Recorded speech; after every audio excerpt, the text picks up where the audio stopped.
Ang Pilipinas ngayon.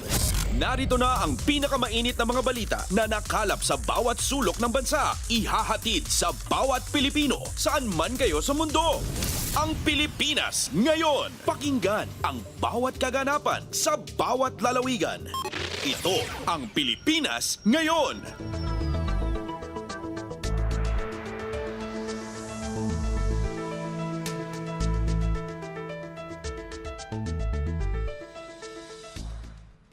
Magandang araw po sa ating mga tagapakinig. Welcome po ulit sa ating programang Ang Pilipinas Ngayon.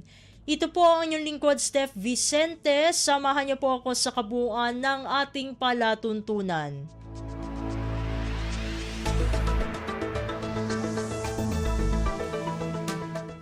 Tulad ng dati, mapakikinggan po ang ulat ng ating mga kapatid na himpilan sa probinsya, ang ating mga segmentong balitang negosyo at kalakalan, balitang sports at balitang artista, maging ang ilan sa mga pangunahing balita mula dito sa ating bansa.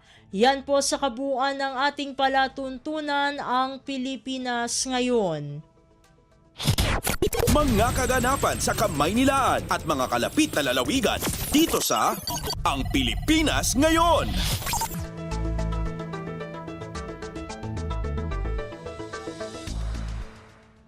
Sa mahalagang balita, dinala ni na Pangulong Ferdinand R. Marcos Jr. at First Lady Liza Araneta Marcos ang libreng laboratorio, konsulta at gamot para sa lahat o Lab for All Caravan sa Pasig City ngayong Huwebes, Oktubre 3. Matatandaan, ang Lab for All ay inisyatibo ni First Lady Araneta Marcos kung saan iniaalok ang mga serbisyong tulad ng libreng konsultasyon sa kalusugan at libreng gamot. Narito naman ang naging pahayag ni Pangulong Ferdinand R. Marcos Jr. kaugnay ng naturang kaganapan. Ang talagang kailangan nating batiin dahil po itong Love for All na proyekto na ito na programa, hindi na proyekto dahil ang dami pinagkakalat dito sa buong Pilipinas. Itong programa na ito ay ang First Lady Liza Araneta Marcos. Ang mga LGU na magiging benepisyaryo nitong Love for All program na ating bibigyan at magbabahagi ng ilang mga equipment at tuloy din kasama rin ang mga serbisyo ng ating mga ahensya, kapwa ko na manggagawa sa pamahalaan, ating mga kababayan. Magandang umaga po sa inyong lahat. Natutuwa naman po ako at sa wakas ay nakasama ko na sa Love for All ang aking First Lady. Dahil po, papapaliwanag po ako. Dahil po, naririnig ko lamang sa mga report sa akin ang tungkol sa napakagandang proyekto ng aking may bahay. Ngayon po ay saksi na ako sa serbisyong dinudulot nito. Ang kalusugan po ay kayamanan. Walang silbi ang lahat ng yaman kung hindi maayos ang ating kalusugan. Ngunit para sa mga kapuspalad nating kababayan, higit na mas malaking pagsubok ang pagkakasakit. Lalo na ang mga nasa malalayong lugar. Ayon po sa tala ng Department of Health, mayroon tayong higit na 7,000 tinatawag na geographically isolated and disadvantaged area. O tawag namin dyan ay yung mga GIDA. Ito po ang mga barangay o bayan na mahirap puntahan dahil malayo, nasa bundok, nasa isla, walang kalsada, na dapat na ikakabit ng mga daanan at tulay. Sa mga lugar po na ito, isang malaking hamon ang pagpunta sa klinik o sa ospital o sa health center. Dahil napakalayo at napakalaking bagay. Dahil alam niyo po, ito ay naranasan ko nung ako'y governor ng Ilocos Norte. Nakikita ko, pag dumadating po ang mga pasyente, pupunta po dun sa provincial hospital, kahit na sa RHU, ay masyadong malala na yung kanilang sakit. Kako bakit hindi sila pumunta ng mas maaga? At ang kanila ay napakahirap. Dahil pagka ikaw, marami kang, may alaga kang bata, maghahanap ka ng mag-aalaga. Kung nagtatrabaho ka, mag-off ka muna, magli-leave ka muna. Tapos, yung pamasahe. At lahat ito, isang buong araw, kuminsan 2, 3 araw, napakalaking bagay. Kaya po, ang aming naiisip ay imbis na antayin natin ang mga nagkakaroon ng karamdaman na makapunta sa mga ospital, dadalhin po natin sa kanila ang serbisyo para meron silang healthcare kahit sa malalayo. Meron din yan. Yung mga kababayan natin na malapit nga sila sa ospital, isang pagsubok naman ang pambayad sa mga eksamen at sa laboratorio. Kaya lamang po, kwento ng isang estudyante na nakarating po sa amin. Ang kanyang ina ay na-diagnose na mayroong ovarian cancer. Sa pamamagitan ng programang ito, ay matitignan sila ng doktor ng libre at hindi na kinakailangan pang bumiyahe ng malayo. Dahil sila na ang pinupuntahan. Yung lab for all, sila na ang lumalapit. Bali yung clinic, imbis na sila pupunta sa clinic, yung clinic ang lumalapit po sa kanila. Kaya po, ang mga proyekto tulad nitong Love for All ay isang napakalaking tulong para sa ating mga kababayan. Layunin nito ang makapaghatid ng maaasahang serbisyo medikal para sa lahat. Lalong-lalo na sa mga pinaka-nangangailangan tulad ng ating mga senior citizen, ang may PWD, mga buntis, at may mga iniindang karamdaman. Mula sa simula ng proyektong ito, Mayo ng nakaraang taon, nakarating na po ito sa 35 lokasyon mula sa Luzon, Visayas hanggang pong Mindanao. Hindi lamang ito ang nagbibigay ng tulong medikal. Kasama na rin dito ang ilang pong pampublikong serbisyo gaya ng CHED na handang umalalay sa mga naghahanap ng scholarship. Nandito rin po ang NHA at Pag-ibig na gagabay sa inyong mga pangangailangan tungkol sa pabahay. Ang LTO, nandyan din para sa mga nangangailangan ng driver's license, marami pang ahensya at marami pang iba't ibang ahensya para yung mga serbisyo ng gobyerno, hindi lamang ang serbisyong medikal, kung hindi, ang iba't ibang serbisyo ng ahensya ng gobyerno ay inilalapit natin sa taong bayan. Hindi lang itong isang araw lamang.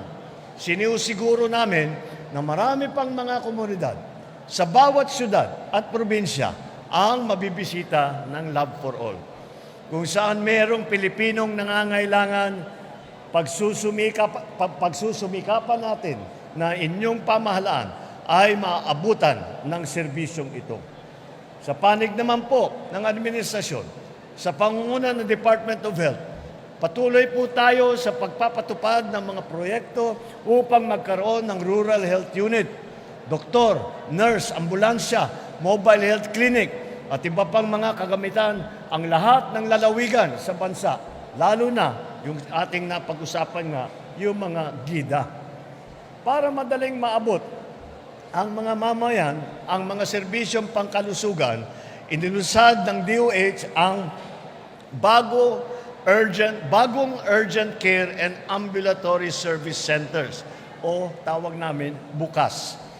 Ito ay nagbibigay ng preventive, diagnostic, curative primary care service sa iba't ibang parte ng ating bansa. Mapupunarin niyo po rito, kasama po natin si GM Mel Robles ng PCSO. Dahil po may programa din at siya pinapangako sa atin na mula ngayon, gagawin namin ang lahat, titiyakin namin na ang bawat bayan, bawat municipality, bawat LGU ay magkakaroon ng ambulansya. Hindi na po kagaya ng dati na makikiusap ka pa, lalapit ka pa kung kani-kanino, at kung medyo hindi kayo magkaibigan, baka hindi makalusot yung request ninyo. Ngayon, hindi na po ganoon. Basta't kung sino ang nangangailangan ng ambulansya, ay bibigyan na po natin. At sabi niya, mayaman itong PCSO, baka pwede pang gawin, bago po matapos ang termino ko, baka gawing 2 ambulansya ang bawat bayan at LGU. Nagtatayo rin po tayo ng specialty center sa bawat rehiyon ayon sa Republic Act number 11959 o ang tinatawag na Regional Specialty Centers Act. Alam niyo po, nung pandemya, ito po yung natutunan natin. Dahil nakita natin ang mga pasyente dinadala sa mga specialty center dito lamang sa Maynila. Sa Children's Center, sa Kidney Center, sa Heart Center, mga specialty center. Hindi naman talaga kaya, lalo na kung galing sa malayo. Kaya gumawa kami ng programa ng DOH at sabi natin, paano naman yung mga nasa malayo, yung malayo sa Maynila, o walang pambayad para makapunta sa Maynila, o kung naka-lockdown, kagaya ng pandemya. Kaya gumagawa kami ng programa at naglalagay tayo ng specialty center sa bawat lugar, bawat rehiyon, para naman hindi masyadong mahirap ang magpatingin yung mga may karamdaman. Kasabay po nito, nagpapamahagi rin tayo ng mga mobile primary care facility sa tulong ng mga lokal na pamahalaan. Layon naming bigyan lahat ng probinsya at syudad sa Metro Manila, yan na nga, yung mobile PCF. Gayunpaman, mas marami po tayong magagawa kung tayo ay sama-sama. Kaya nais ko ring ipahayag ang aking taus-pusong pasasalamat sa ating mga kaibigan at kaagapay mula sa pribadong sektor, gaya ng Metro Bank Foundation, ang Toyota Foundation. Maraming salamat sa tulong ninyo. Sila po ang namahagi at nag-donate ng 3 mobile van na may kumpletong pasilidad. Kasama ang top-of-the-line X-ray at ultrasound machine, portable urine analyzer, glucose and cholesterol monitor, at ilang pang kagamitang medikal na ipapamahagi natin sa mga lokal na pamahalaan ng Pasig, Tacloban, Santa Catalina, sa Ilocos Sur ngayong araw na ito. Hindi din po magiging matagumpay ang Love for All sa ating mga kababayan kung wala ang suporta ng ating mga lokal na pamahalaan at higit sa lahat ng bawat mamamayang Pilipino. Maraming salamat po sa inyong lahat, sa inyong pagkakaisa. Kaya po, hinihikayat ko kayong lahat, alagaan natin ang ating mga sarili. Samantalahin po natin ang mga proyektong tulad nito at ang mga serbisyo sa mga health center upang masubaybayan natin ang ating kalusugan. Tandaan po natin, ang pinakamatibay na yaman ay hindi ang laman ng ating bulsa, kundi ang tibay ng ating pangangatawan, ang sigla ng ating pag-iisip, ang pagiging malusog, ang ating puso. Bago rin po tayo matapos, gusto ko lang ulitin na kailangan natin pasalamatan ang ating First Lady sa kanyang ginagawa.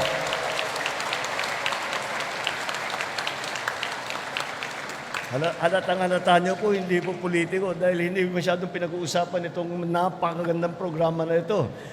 Kung politiko ang nagpatakbo nito, siguro katakot-takot na publicity nang lumalabas, lalong-lalo na ngayon panahon ng eleksyon. Ngunit, ang First Lady po, hindi po yun ang iniisip. Iniisip lang niya kung paano makatulong at napakalaking tulong itong ginawa niyang project ng Love for All. Maraming salamat sa tulong mo rito sa pagsulong ng ating healthcare system. Napakapalad ko rin na napangasawa ko ay hangad din ang pagtulong sa kapwa at sa bansa.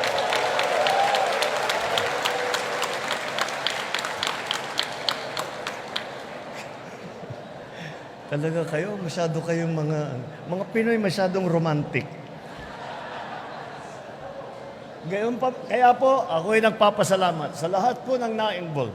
Dahil hindi po nangyayari ito kung hindi po nagsasama-sama. Ang approach po namin sa pamahalaan, sa serbisyo publiko, ay ang aming tinatawag na all of government, all of the nation.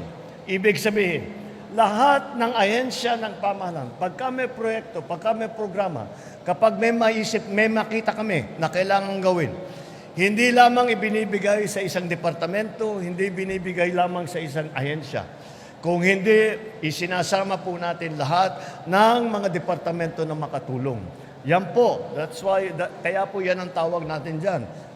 The all-of-government approach, ang aking tawag. Kaya nandito po, ang DILG Secretary, dahil po, lahat po ito, kahit na anong magandang aming naiisip sa national government, hindi po mangyayari ito, hindi po tayo nagkita-kita rito kung hindi tayo tinulungan ng ating LGU, ng ating mga local government position, pinanungunahan na ng ating butihing mayor. Kaya nagpapasalamat ako sa inyong lahat. Ipagpatuloy po natin ito. Nakita naman po ninyo kung gaano kaganda, ang gaano kalaki, kung gaano karami ang tulong na may bibigay natin kapag tayo-tayo ay laging magkapit-bisig at lagi nating iniisip ang kabutihan ng ating mga kababayan at ang ating minamahal na Pilipinas. Mabuhay ang sambayan ng Pilipino. Mabuhay po ang bagong Pilipinas. Si Pangulong Ferdinand R. Marcos Jr. Pasada ng mga balita mula sa Pilipinas para sa mga Pilipino saan man sa mundo. Ang Pilipinas ngayon.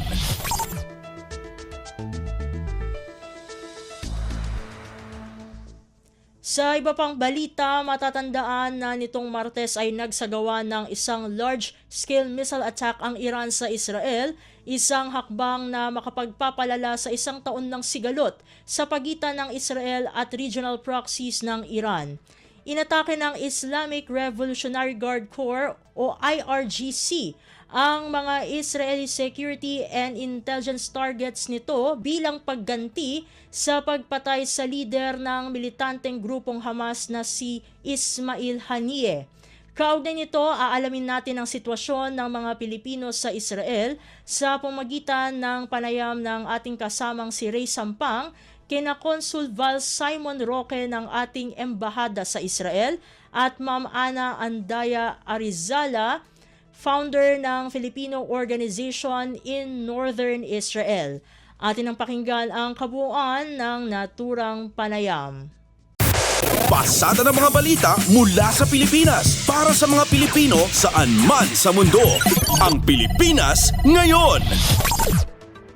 Isang masayang pagbati po para sa ating mga kababayan sa iba't ibang panig ng mundo. Ito po ang programang Ang Pilipinas Ngayon. This is a special segment ngayong araw na ito para po dito sa ating programang Ang Pilipinas Ngayon. Ako po inyong lingkod, Ray Sampang. Tandaan po ninyo ang ating overseas station, Radyo Pilipinas World Service sa ilalim ng Presidential Broadcast Service, Bureau of Broadcast Services. Isa po kami sa mga ahensya naman sa ilalim ng Presidential Communications Office o PCO.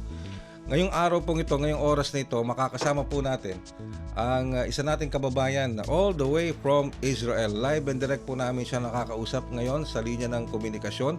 Walang iba kundi si Ana Andaya Arizala. Si Ma'am Arizala po ang founder ng Filipino Organization in Northern Israel. Magandang araw po sa inyo, Miss Ana Andaya Arizala. Magandang araw din po dyan sa Pilipinas. Magandang umaga dito sa Israel. Alas 6:30 ng umaga. Ayun, alas 6. Kumusta na po kayong lahat dyan? Ayan, at kami po ay nagpapasalamat at sa kabila po ng festivities, alam ko mayroon pong event dyan ngayon sa Israel. Ano po? Na ginaganap na nagawa pa po ninyong makapag-alat ng oras para dito sa ating panayam sa inyo sa programang Ang Pilipinas Ngayon. Ma'am Ana, kamusta po ang sitwasyon nyo ngayon dyan sa Israel matapos itong naging pagpapalipad ng, sabi po sa mga report, mahigit o 180 ballistic missiles pinalipad sa laban sa Israel, at balita po dito sa Pilipinas, meron ilan ang mga tumama mismo sa loob ng Israel. So far, ang target po kasi talaga ang Iran na po. Iran ang nagiging ngayon kalaban ng Israel. Parang nasa movie lang po tayo, no? Sabi nga parang nung bago pa lang last year, parang inisip lang natin na parang pelikula pero nangyari sa tunay na buhay. Mhm. Isang ang gabi, medyo tensyonado ang buong Israel at siyempre lahat ng Pilipino kasi pag nakakarinig ng alarm, nagtatakbuhan yan sa Mamad, yung bomb shelter. Mhm. Bawat halos po lahat naman dito, halos may mga bomb shelter. Kasi kasanayan na to ng Israel yung na may giyera. Almost every year naman may giyera from Gaza. Kaya nakasanayan na nung karamihan. Siyempre yung mga baguhan, takot kasi hindi naman alam kung ano talaga po ang giyera. Lalo na nga at may mga hostages nung nakaraan. Alright. So far, itong nangyari ngayon medyo kagabi po kasi Erev, ibig sabihin evening feast ng New Year ng Israel, ng Mhm. mga Jewish. Alright. Sabi nga, kung gera, tuloy ang selebrasyon. Ayun. So, kaya hindi ako nagising kanina kasi medyo napuyat po dahil Alright. madaling araw na rin kami natapos. Ayan. Konting get together ng mga pamilya ng mga Ayun. employer po namin. That's nice to hear. That's nice to hear. Pero, Ma'am Ana, matanong ko lang, ilan po ang miyembro na pinangungunahan po ninyo dito sa Filipino Organization in Northern Israel? So far po, ang member na dito po kasi, marami po kami ditong NGO. Marami po kaming non-government organization dito. Isa sa malaki pong organization, medyo aanuhin ko lang po, i-details ko lang ng konti kung may time dito. Sige po. Ang NAFILCO is one of the federation. Isa rin po ang FFCI, Filipino Federation in Israel. So, ang NAFILCO, isa sa federation, siya po ang may hawak sa amin. Under po kami ng NAFILCO. Mhm. So, malaki po ito, thousand of Filipino workers na kaalyansa ng NAFILCO. So, 4 years ago nagtatagpo kami dito sa norte ng organization din kasi wala pang organization noon dito sa norte dahil hindi pa masyado itong established. Pero ganun pa man na maraming mga caregivers dito, naka lahat sa Tel Aviv.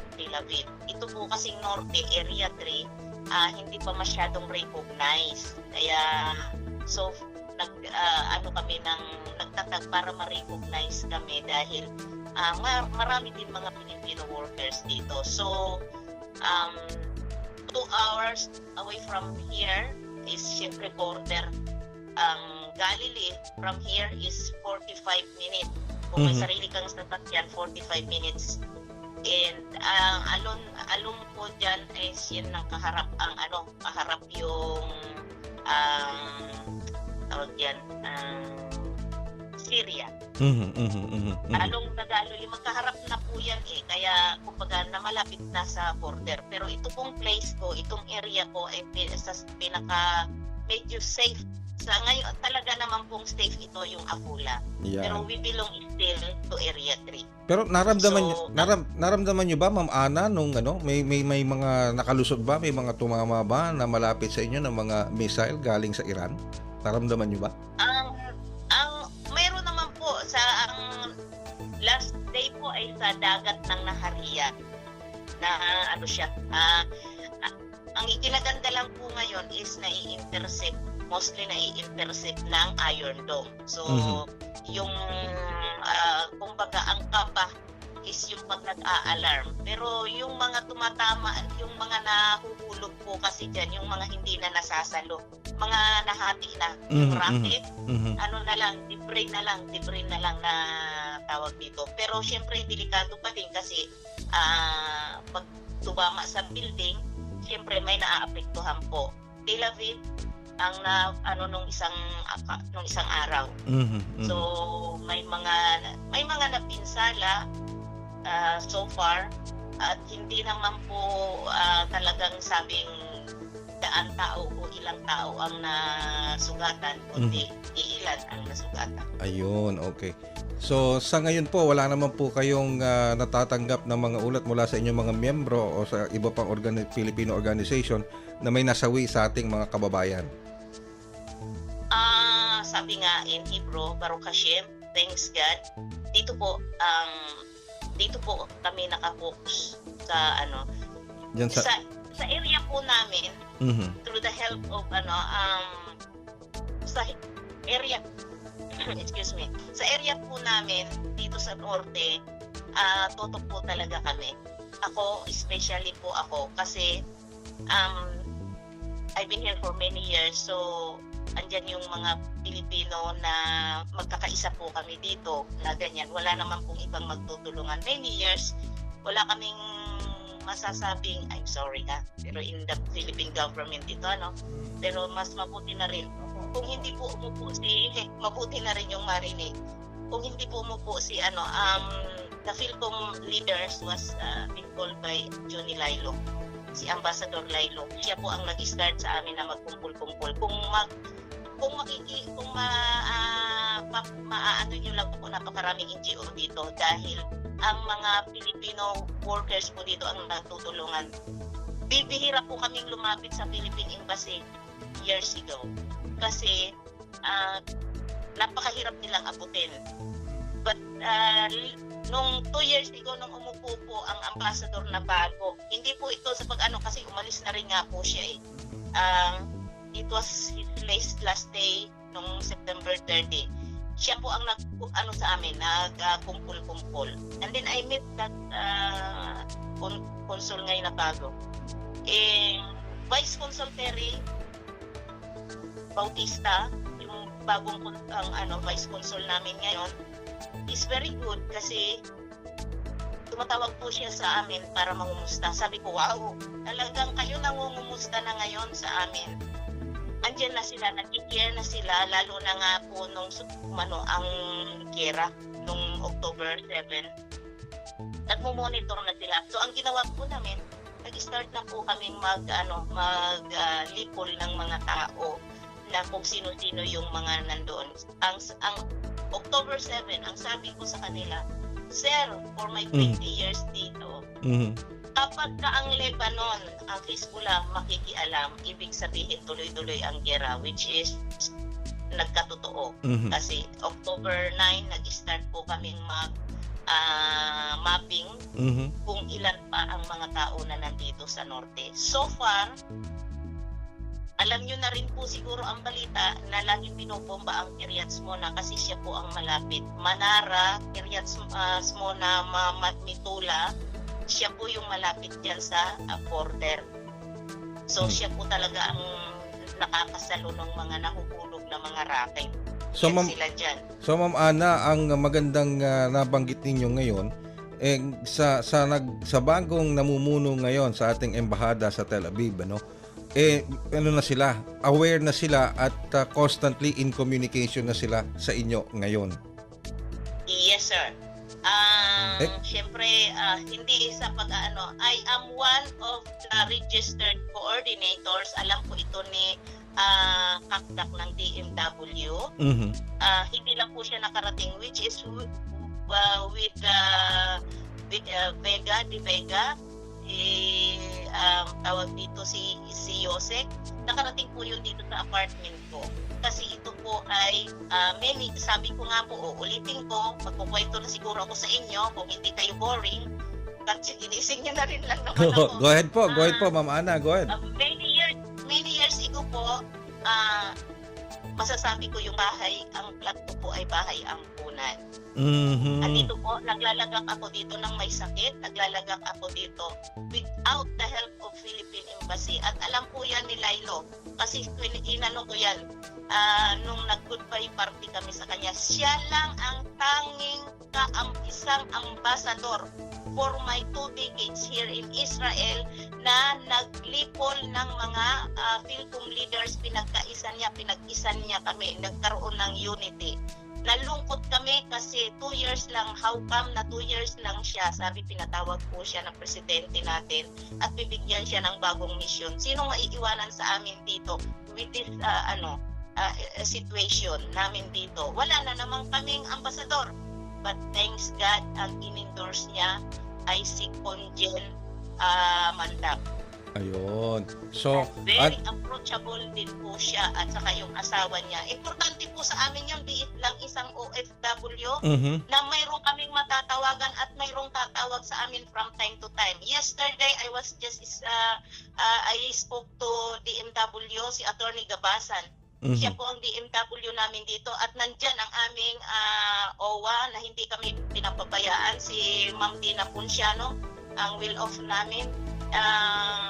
Hopefully, kung po pwede nga lang silang magtagal na dito at sila na lang po talaga ang okay. Permanente, no? Parang permanente na sana, no? Oh. Yes, sir. Kasi sila po, Ma'am Dina, nakakatuwa kasi kahit na anong layo niyan, pag sinabi mo, ma'am, may pasyente po doon sa Naharia, which is, nung isang last week lang po ang Naharia, binubumba. Alam niyo po, pumunta yan doon. Kasi meron po akong pasyente doon na bone marrow cancer. Pinuntahan niya po yung nagbigay ng tulong. So, di ba po Yes. So, no. ngayon, So, may use na po, may na yung aming organization. Yesterday, nung last week, nagkausap po kami ng DMW. Ang nagtatanong po kasi siya regarding kung kumusta na kami dito. Sabi ko, sir, alam niyo, nakakatuwa kasi andito na kayo nangungumusta. Kung ilan pa ang sabi ko, sir, ang ginawa ko, naggawa ako ngayon ng with the help of our President Gina Tumaning, may presidente ng organization namin.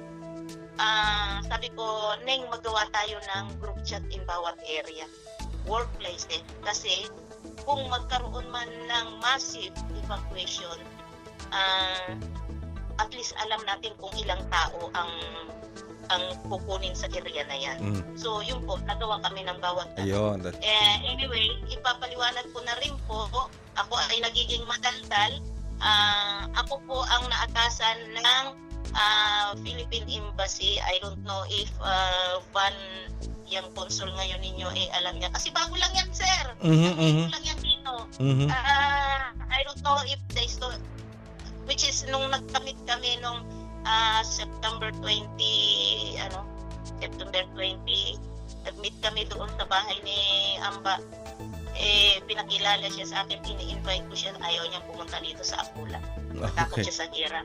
So, bakit ka matatakot sa gera? What the use of na upo ka dyan kung hindi ka pala pwedeng maimbitahan dito? Itong bahay ko, importante po ito kasi ito po ang temporary shelter for Filipino workers here in the north.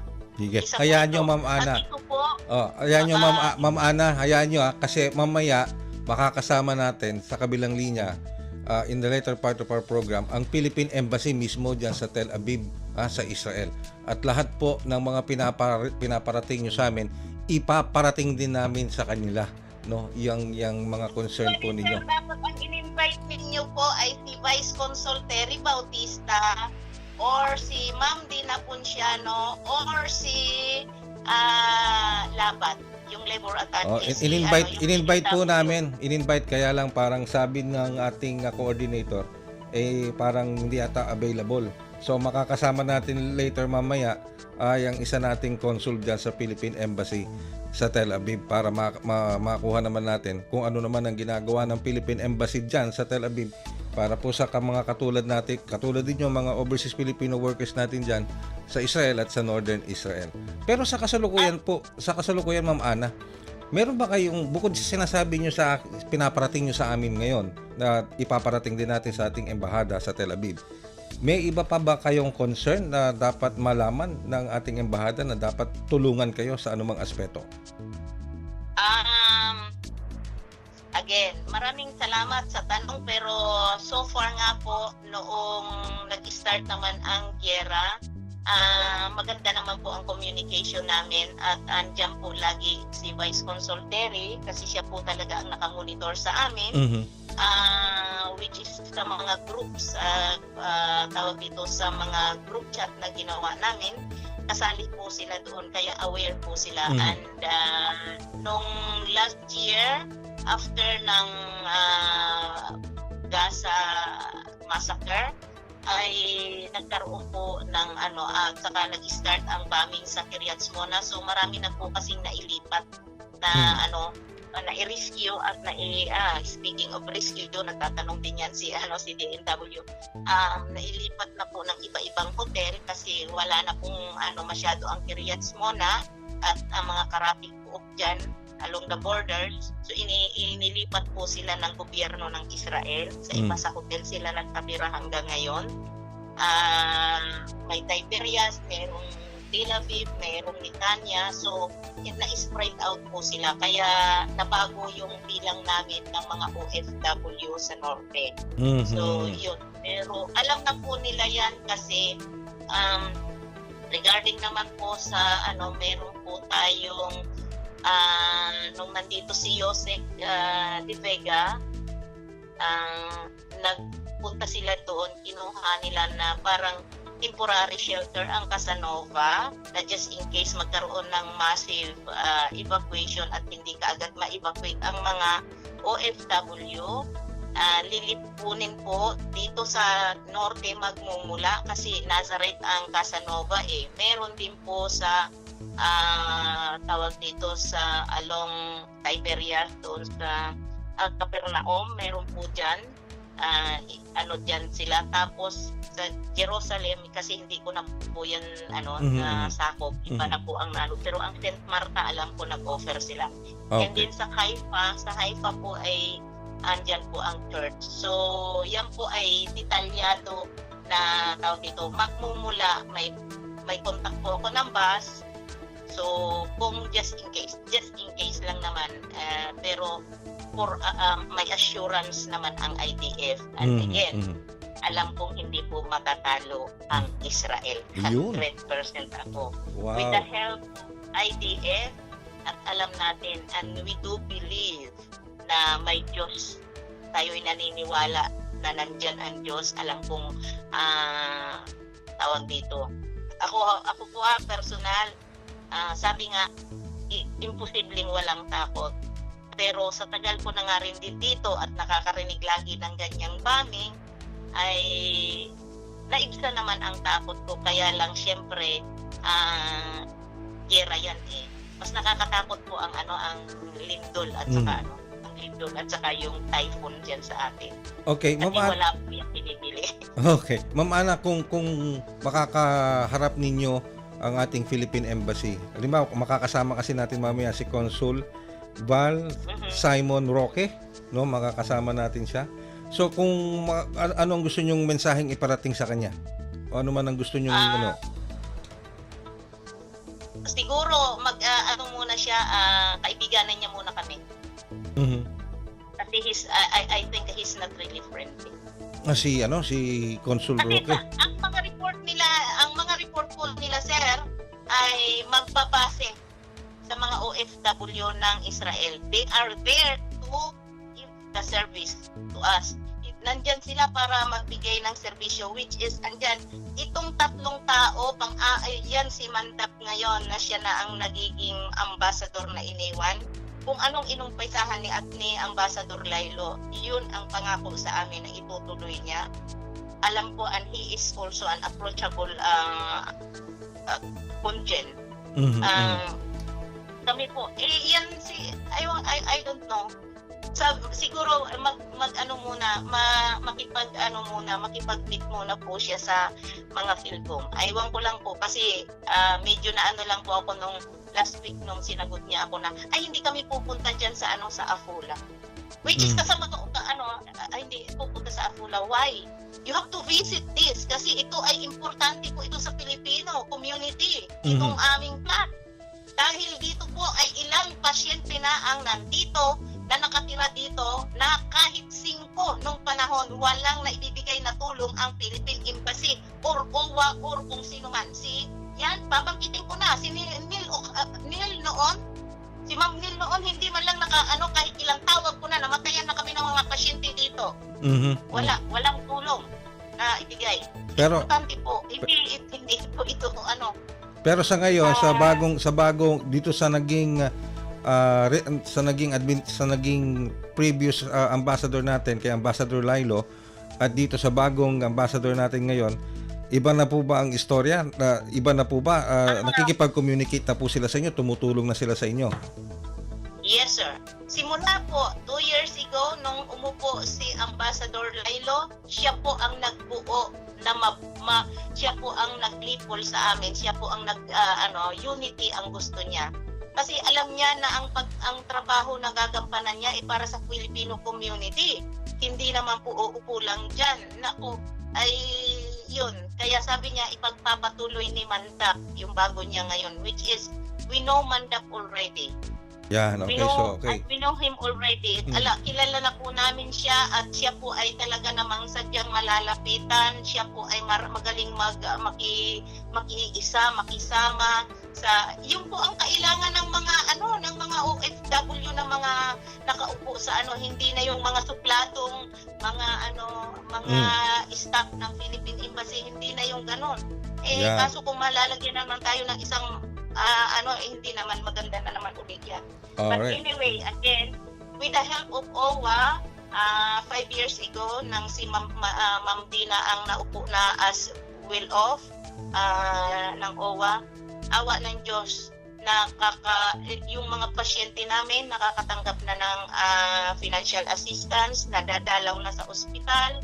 Actually, yan, may shelter na kami ngayon. For 20 years na naghihingi kami ng shelter para sa may mga sakit, temporary shelter.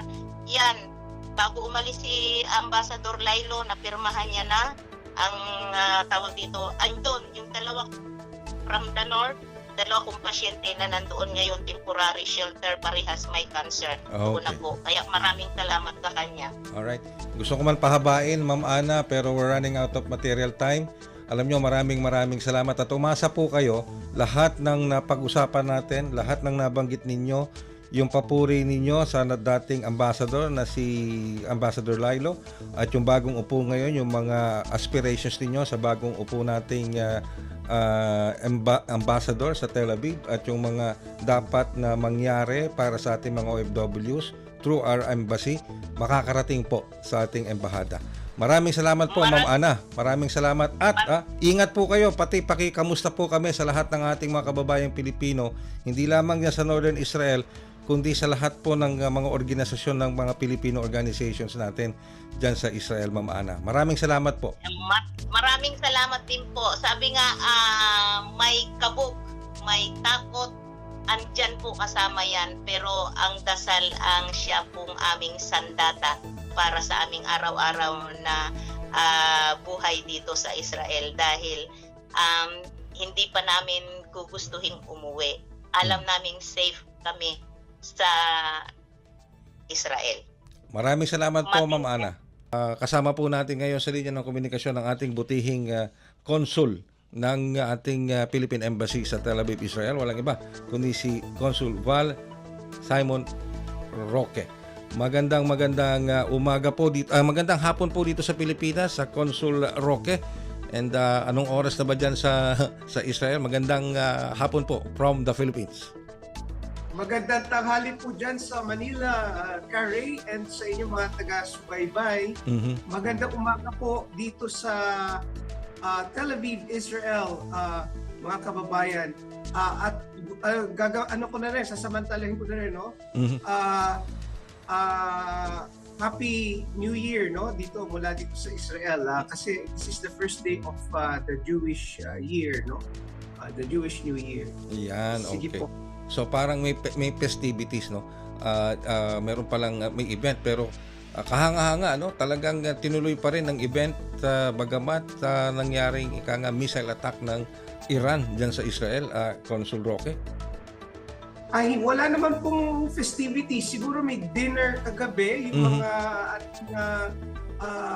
mga kapitbahay na mga from the Jewish communities, no? Pero today, this morning, it's quiet. It's like parang January 1 sa atin. Okay, that's nice to hear. Pero napatawag din po kami, Consul, dahil gusto namin kamustahin ang ating embahada dyan sa Israel. lalo na yung ating bagong ambassador sa Israel, ano ho. Pati kayo at iba pa nating mga staff sa ating embahada, pati ang kalahatang kalalagayan ng ating mga Filipino workers dyan po sa Israel. How are they doing? May mga plano pa ba kayo dyan sa embahada kung sakaling mag-escalate pa itong kaguluhan na ito? Yeah, unang-una gusto kong sabihin sa ating mga kababayan na nasa Pilipinas at sa lahat na nakikinig na after nung tinatawag na missile barrage, no, from Iran, at syempre may rin ho kasi yun na may prior to that, 30 minutes before that, merong shooting po kasi na nangyari rin sa Tel Aviv, ano. Gusto lang naming sabihin na ligtas naman ang mga Filipino dito sa Israel, no, sa Tel Aviv o kaya sa ibang parte ng Israel. Lahat po ay disiplinado, no? Sumusunod, meron po kasing sistema po dito, Ray. It's called the Home Front Command Guidelines, no? Pag may siren, whether it has something to do with a missile barrage or a shooting attack, nagsa-siren po kasi, localized yung siren. Tapos alam na ng ating mga kababayan dito ang gagawin. Pupunta sa po yan, may tinatawag na mamad or shelter. Or kung wala mang mamad sa pinakamalapit na lugar, handa naman ang mga dito, no, yung mga establishment to accommodate sheltering persons, no. So yun po yung tingin namin unang reason why relatively ligtas naman ang mga kababayan, kasi may sistema po talaga at disiplinado. Number 2, disiplinado ang ating community dito. Sinusunod talaga doon sa sistemang yon. So even nung since October 7, kasi magwa 1 year anniversary na po, Ray, no? Yung October 7 attacks, no? Naman, awa ng Diyos, ligtas naman po. Wala namang na lagay sa panganib na Pilipino. Yun lang sa North. Alam niyo po, sa North kasi, Northern Israel, dahil sa sitwasyon ngayon with Lebanon, in-evacuate po roughly 60,000 Israelis and of course their foreign nationals na nandoon, including Filipino givers na nag-aasikaso sa mga elderly Israelis. No? Nandito sila ngayon sa mga safer areas ng Israel. Naka-hotel pa po yung iba. So, I want to assure all Filipinos in the Philippines and all across the world that our communities here are safe. Our Filipino communities are safe. That's nice to hear. That's nice to hear, Consul Roque. Kanina po kasi, Consul Roque, we were able to talk to one of our Filipino community leaders, organizers, and her name is Ana Andaya Arizala. He's the founder of the Filipino organization in Northern Israel. And ayon naman sa kanya, okay naman sila doon sa Northern Israel, pero parang ang gusto niyang iparating sa ating embahada is for the embassy now, lalo na yung mga bagong talagang mga official na sa ating embahada, is to visit them and tignan ng mabuti yung kanilang kalalagayan. Ano po ang masasabi natin doon? Wala ba tayong papunta pa ba ng mga embassy officials natin sa Northern Israel? Ako po'y kararating lang rin dito, no? 1 month ago, just after nung pangamba nung dahil meron ring aksyon yung Israel laban sa sa isang leader ng Hamas, no? At walang medyo delikado yung no, flights, no? Kararating ko lang 1 month ago, tapos ang una kong mga community events ay sa ating mga, syempre dito sa Tel Aviv, sa mga Filipinos dito, sa mga bahay-bahay nila, no? At nag-iimbita naman sila ng lunch or dinner, no? That's one. And then 2 weeks ago sa Galilee area, sa Northern Israel, Ray, binisita po natin yung komunidad doon na nagse-celebrate ng Feast of Our Lady of Enafrancia, no? Tabga. That's about 100, more than 100 kilometers northeast of Israel.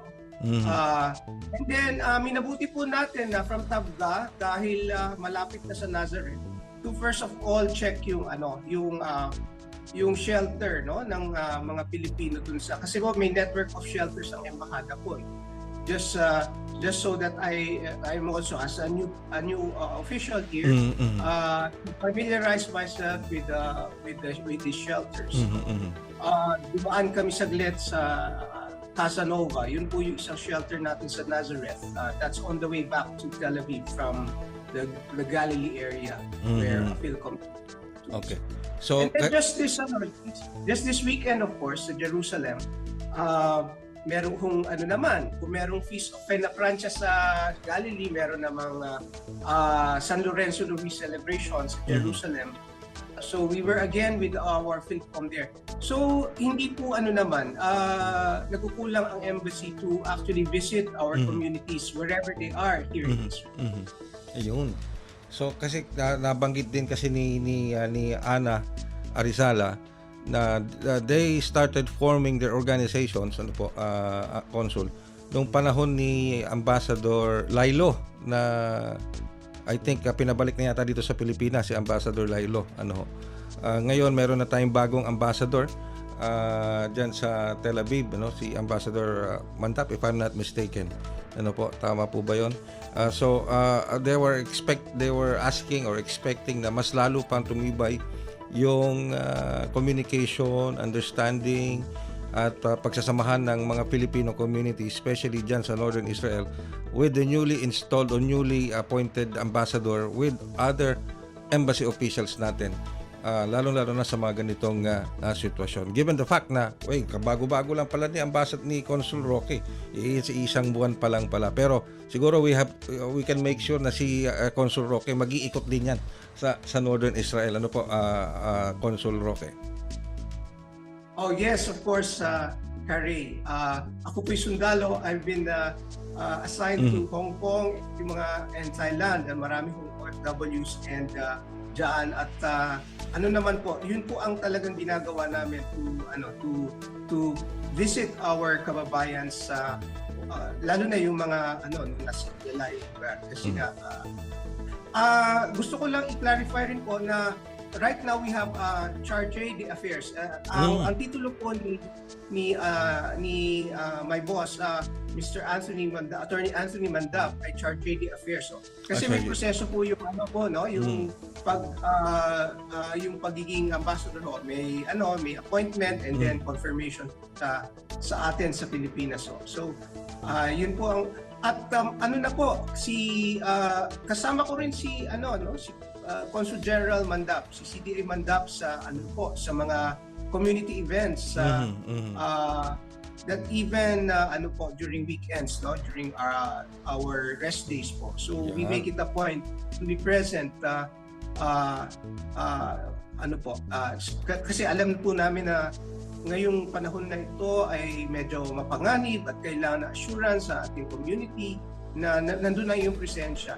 Hindi lang po sa messaging platforms. So, kasi active naman po kami dyan. As you said, Ambassador Lailo established a great messaging system with our northern communities, with our southern communities, and with those in the Tel Aviv area. Merong chat group po talaga ang embassy with the Filipino community leaders there, Kari. Yeah, and of course with Charge d'Affaires Mandap and with you there, Consul Roque, and with the other officials natin ng Philippine Embassy, mas lalo pang gaganda, titibay ang komunikasyon at makapaghatid ng serbisyo. Sabi nga ni Ana for so many years na kanya pag-stay sa Israel. Simula po ngayon lang sila nakaramdam ng presensya ng embahada natin diyan, diyan sa Israel, which I think is a sabihin na natin is a feather in the cap of our embassy ngayon diyan sa Tel Aviv sa Israel. So umaasa sila na mas lalo pang umigting yung inyong communication at cooperation. So Consul, sa puntong ito, kung meron tayong mga kababayan na nangangailangan ng tulong hindi sa iba't ibang bahagi ng Israel, how could they get in touch with you sa ating embahada? Kari, karamihan sa ating kababayan ay nagpa-follow ng Facebook page ng embassy. So, as we said, no, available po ang aming embassy through the messaging platforms. No? Yun po ang pinakamabilis kasi yung minsan po in one case, no, na madaling araw, kailangan ng tulong, wala naman po yung trunk line ng embassy ay talagang wala hong sasagot doon, no? But through the messaging platforms 24/7 ang embassy. At ibibigay ko kung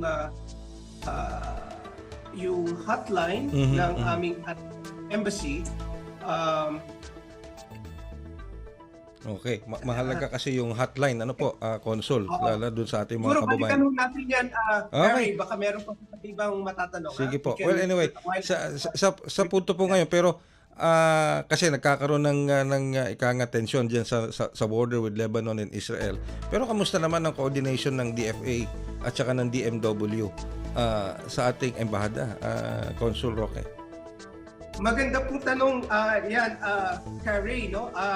In fact, sa mabuting pamamahala ng aking dating boss na si Ambassador Lailo at saka ngayon aking bagong boss na si Consul Gerald Mandap, no? Ano po, patuloy po since October 7 yung tinatawag na assisted departure program ng MWO dito sa Migrant Workers Office natin dito sa embassy. Over 850 Filipinos have availed themselves of this program, Carrie, at pauwi sila sa Pilipinas since October 7, no? So patuloy po ito, ongoing po ito. And ang pag-send off po sa kanila once na nandito na itong mga kababayan natin sa Tel Aviv ay pinangungunahan mismo ng ating ambassador, no, at ating ambassador Juni Lailo, at sa susunod na batch, I think in 1 or 2 weeks time, makakaasa kayo na ang ating CDA and Congen Anthony Mandap ay nandun din para to send them. So maganda ang pakikiugnay, no? Kami po nasa DFA kasi, no? So ang embassy ho, meron taga DFA, merong taga MWO. Maganda po ang aming relationship. At kasi ayun nga, yung sinabi ko kanina, nagpumunta ako Northern Israel sa may Galilee area. Ang kasama ko po doon ay ang ating mabuting at magaling na well-off officer na si Miss Dina. Nakalimutan ko ang surname. But I hope you can forgive me. Yeah, no problem, Consul. Of course, given the fact na ilang linggo pa lang pala kayo dyan, pero pinaunlakan nyo pa rin kami. At siyempre, tapos sasalubugin kayo ng ganitong sitwasyon dyan sa Israel, talagang it's much more understandable. So, Consul, sa puntong ito, can we safely say that our kababayan sa ating mga OFW sa Israel is in good hands sa ilalim po ng protection na rin ng government ng Israel at sa pangangalaga na rin po at sa pagmamatsyag ng ating embahada sa pangunguna ngayon ng ating Charge d'Affaires Mandap? Yes, Carrie, makakaasa po ang ating mga kababayan sa Pilipinas, yung mga pamilya na ating OFWs dito sa Israel, at syempre na rin ating mga OFWs in Israel, na nandyan palagi ang embassy, at may tiwala ang embassy sa komunidad dito na lalo na sa ating mga leaders tulad ni Miss Ana na inyo na-interview kanina, bilang katulong kabahagi sa ating contingency planning, no, at sa response in case na merong mga nangangailangan tulong. Lahat ay alam ang Homefront Command guidelines at lahat ay disiplinado, sumusunod po talaga sa mga guidelines na ito. Kaya yun ang sa aking tingin ang rason bakit ligtas po ang ating mga kababayan. Ayan. Siguro po, Consul Roque, masasabi natin sa ating mga kababayan na nakikinig ngayon at napapanood itong ating panayam sa inyo through our Radyo Pilipinas World Service at maging sa ating kapatid na himpilan na Radyo Pilipinas sa Manila dito sa Pilipinas, iikutin nyo lahat yung mga Filipino organizations na yan para maramdaman lalo ng ating mga kababayan ang presensya ng Philippine government through our embassy dyan sa Tel Aviv. Unahin nyo na itong si Ma'am Ana. Dahil hinahanap talaga kayo dito Dito si Miss Ana Andaya Arizala. Yung Pilipino. Kasama po yata si Miss Ana actually sa Galilee area 2 weeks ago. Oo. Nakita kami. Pasyalan nyo daw muna sila. Puntahan daw nyo muna si itong Filipino Organization in Northern Israel. Yan, sige. Well, maraming salamat po, Consul Roque. Maraming salamat from the bottom of our hearts. Thank you very much. We appreciate this interview so much para marinig po namin ang sitwasyon ninyo dyan sa embahada and knowing that you are all safe, pati po yung ating mga kababayang OFWs. Maraming salamat po. Not unless meron pa po kayong mga pahabol o mga last minute instruction, message, information para po sa ating mga kababayan. Go ahead po, Consul Roque. Nasabi na namin to sa aming Facebook page pero ganun pa man, Happy New Year no sa ating mga kababayan sa Israel. Happy Jewish New Year, first day of the year. Ngayong holiday dito sa Israel ay kayo'y pahinga kahit alam ko kayod kayo ng kayod no, para sa inyong mga pamilya back home. Pero sa pag-celebrate natin ng Jewish New Year ay mag-ingat rin po, no? Palaging alisto, palaging mindful sa mga surroundings, no? Kasi nga extraordinary yung situation natin ngayon, mga kababayan. Alright. With that, thank you very much, Consul. And please give our warmest regards to Chargé d'Affaires Mandap at sa lahat po ng ating mga officials and of course employees ng ating embahada sa Tel Aviv. Maraming salamat po, Consul Roque. You're welcome, Carrie. Ang ating pong butihing Consul ng Philippine Embassy sa Tel Aviv, Consul, of course, talaga pupuntahan po ni Consul Roque lahat ng mga Filipino organizations natin dyan. No? Napakinggan nyo naman. Kaya Ana, ayan na, sabi ni Consul Roque, hintayin mo, dadating siya dyan. Alright. Maraming salamat po. Sa ngalan po ng ating mga nakasama dito sa ating programang Ang Pilipinas Ngayon, ng Radyo Pilipinas World Service at ng Presidential Broadcast Service. Maraming salamat po, magandang umaga at ingat po tayong lahat. Kumpleto, detalyadong balitaan, di papahuli sa mahahalagang kaganapan. Kamustahin ang inang bayan, ang Pilipinas Ngayon.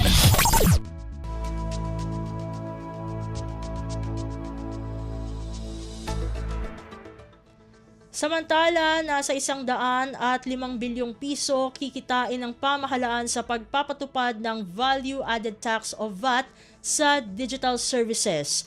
Ang detalye ng balita ihahatid sa atin ni Alvin Baltazar.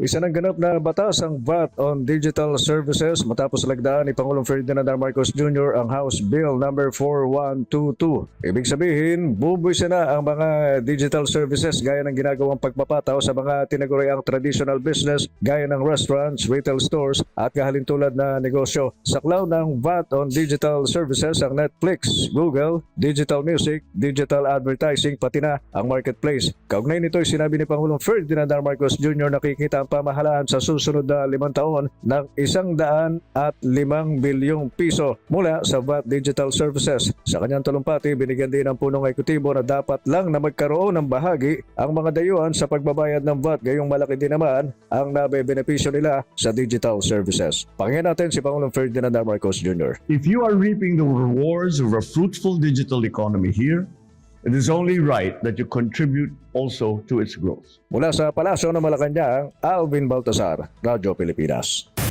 Pasada ng mga balita mula sa Pilipinas para sa mga Pilipino saan man sa mundo.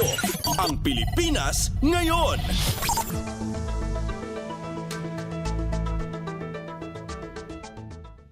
Patungkol pa rin sa Value Added Tax o VAT on Digital Services Law, digital services na mayroong kinalaman sa edukasyon hindi kasama sa mga bubuwisan sa ilalim ng Value Added Tax o VAT on Digital Services Law. Ang kabuang ulat ihahatid naman sa atin ni Raquel Bayan. Nilinaw ni Pangulong Ferdinand R. Marcos Jr. na hindi kasama sa bubuwisan ng pamahalaan ng mga foreign digital service na mayroong kinalaman sa edukasyon o digital courses. Alinsunod ito sa prioridad ng pamahalaan na gawing abot kaya at accessible sa mga Pilipino ang edukasyon. Sa paglagda sa Republic Act No. 12023 o ang batas na magpapataw ng 12% VAT sa non-resident digital service providers, sinabi ni Pangulo Marcos na exempted sa tax ang mga online course, webinar, online platform na ginagamit sa pagkatuto ng mga mag-aaral at iba pang digital educational offerings. Sabi ni Pangulo Marcos, titiyakin ng batas na ito na tax compliance ang digital service providers, kasabay ng pagsisiguro na magiging patas para sa local digital service providers ang kompetisyon sa merkado. Layo nitong palakasin pa ang nation building ng bansa. Sa ilalim ng batas, tinatayang nasa 105 billion pesos ang makukolekta ng pamahalaan sa susunod na 5 taon. Nasa 5% ng revenue na ito ilalaan sa creative industries. Ibig sabihin, makikinabang ang mga filmmaker, artists, musicians at iba pang individual na bumubuo at nagsusupply ng content at narrative sa platform na ito. Will be allocated to our creative industries. This means our artists, filmmakers, musicians, the very people who fill our platforms with stories and with content will directly benefit. It ensures that our creative talents are not just surviving in a competitive digital market, but will be allowed to prosper. Fairness, inclusivity, and progress. These are the goals of this law. Mula sa Malacanang, ito si Raquel Bayan para sa Radyo Pilipinas. Kumpleto, detalyadong balitaan, di papahuli sa mahahalagang kaganapan. Kamustahin ang inang bayan, ang Pilipinas ngayon.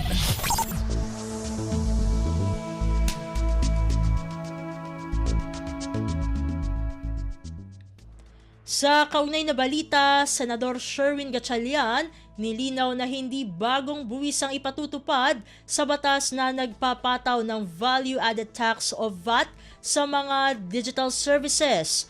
Ang detalye ng balita ihahatid naman sa atin ni Nympha Asuncion. Nilinaw ni Senate Committee on Ways and Means Chairman Senator Sherwin Gatchalian na hindi bagong buwis ang pagsasabatas ng pagpapataw ng 12% Value Added Tax o VAT sa digital services o ito yung bago pirmang Republic Act 11-2023. Paliwanag ni Gatchalian, kukolektahin lang dito ang buwis na dapat talagang nakukuha mula sa mga dayuhang digital service providers. Pinunto ng senador na sa ilalim ng tax code ng bansa ay minamandato na ang pagpapataw ng VAT sa mga serbisyong isinasagawa sa Pilipinas. Kaya naman nararapat lang anyang lahat ng digital providers ay dapat patawan ng VAT, dayuhan man o residente ng Pilipinas. Sinabi ni Gatchalian na makakatulong ang bagong batas na ito sa pagpantay ng kompetisyon sa pagitan ng mga foreign at domestic digital service providers sa gitna na rin ng tumataas na demand para dito. Ito si Nympha Asuncion para sa Radyo Pilipinas.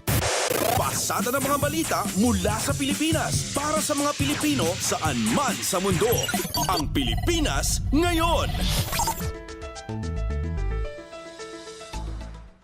Sa iba pang mga balita, pinsala ng bagyong Julian sa agri-sector, umabot na sa mahigit 36 na milyong piso ayon sa Department of Agriculture o DA. Ang kabuang ulat ihahatid naman sa atin ni Mary Ann Bastasa. Nakapagtala na ang Department of Agriculture ng 36.34 na milyong halaga ng pinsala sa sektor ng pagsasaka bunsod ng pananalasa ng Super Typhoon Julian.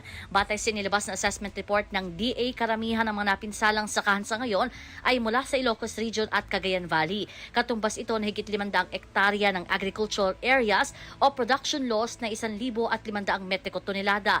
Meron ding 1,000 mga magsasaka ang naapektuhan ng bagyong Julian. Habang ongoing naman ngayon ang validation at assessment sa kabuang pinsala sa agri-sector ay patuloy na inihahanda na ng DA ang assistance para sa mga apektadong magsasaka. Kabilang dito ang pamahagi ng 143.26 milyong halaga ng agricultural inputs, survival at recovery o sure loan program mula sa Agricultural Credit Policy Council at indemnification para sa mga insured farmers sa ilalim naman ng Philippine Crop Insurance Corporation. Ito si Mary Ann Bastasa para sa Radyo Pilipinas. Kumpleto, detalyadong balitaan, di papahuli sa mahahalagang kaganapan. Kamustahin ang inang bayan, ang Pilipinas ngayon.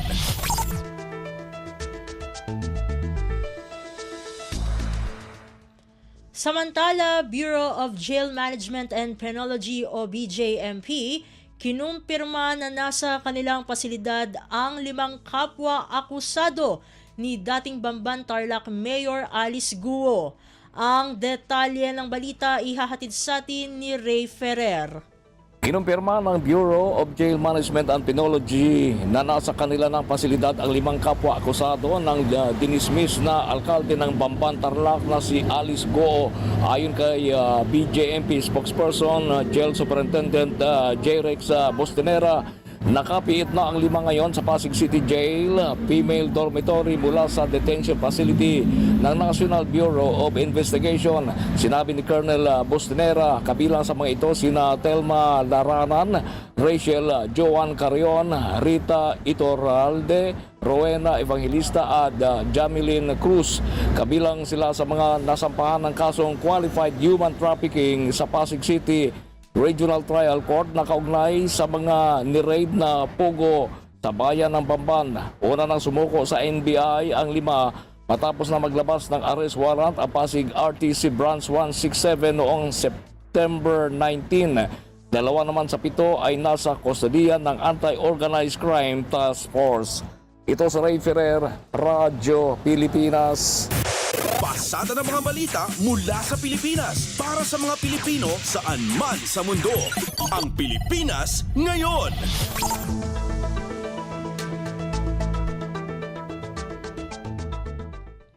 Sa iba pang mga balita, Department of Justice o DOJ hinimok na aralin ang mga testimonya sa Quadcom para makapagsampa ng kaso laban sa mga nasa likod ng pagpatay kay dating Philippine Charity Sweepstakes Office o PCSO Board Secretary Wesley Barayuga.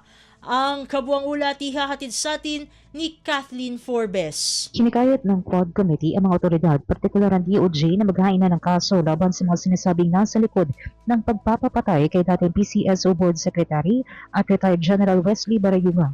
Ayon kay Surigao del Norte Representative Robert Ace Barbers, overall chair ng komite, mayroon ng magagamit na testimonial evidence sa mga otoridad na maaaring basehan ng pagsasampa ng murder case. Matatandaan na humarap ang aktibong polis na bahagi ng PNP Drug Enforcement Group na si Colonel Santi Mendoza at asset nito na si Nelson Mariano at inilahad kung paano pinlano ni na dating PCSO General Manager Regina Garma at NAPOCOM Commissioner Edelberto Leonardo ang pagpapatumba kay Barayuga. Gayunman, ipapaubayan na nila sa DOJ at kaukulang ahensya ang mas malalim pang investigasyon sa insidente at nakahanda naman anyo sila makipagtulungan. Nangako rin ito na oras na matapos ang pagsisiyasat ng Quadcom sa lahat ng issue ay kasama sa magiging rekomendasyon ang pagsasampa ng kaso laban sa mga may sala. Nagpasalamat din si Barbers sa pamilya Barayuga at Patikas Class of 1983 sa pagtitiwala sa komite at masayaan niya silang makatulong sa investigasyon ng pagpaslang kay Barayuga. Ito si Kathleen Forbes para sa Radyo Pilipinas. Kumpleto, detalyadong balitaan, di papahuli sa mahahalagang kaganapan. Kamustahin ang inang bayan, ang Pilipinas ngayon.